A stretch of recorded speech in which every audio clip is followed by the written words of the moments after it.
Honda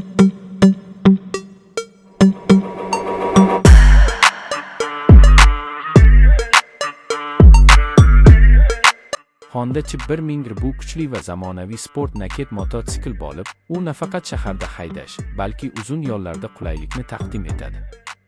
Bu mototsiklning dizayni futuristik va agressiv ko'rinishga ega bo'lib, o'zining minimalistik chizmalari bilan barcha e'tiborni tortadi.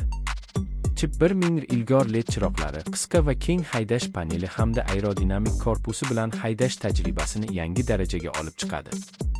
Uning ramkasi va qotishma qismlari nafaqat mustahkam, balki vazni yengil bo'lib, harakatlanishda eng yaxshi muvozanatni ta'minlaydi.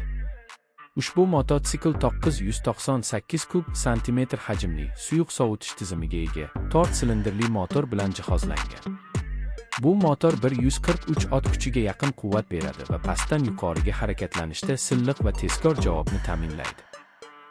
Dan 100 km/soatgacha tezlanishi juda tez bo'lib, sport uslubidagi haydashni xohlovchilar uchun ideal.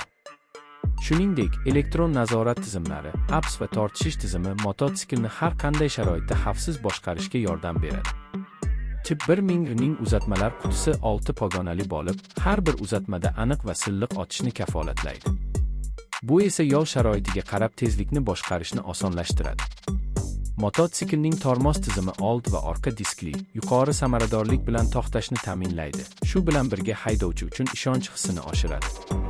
Shinalar esa yo'l bilan mukammal kontaktni ta'minlab, egiluvchanlik va stabilniyani oshiradi.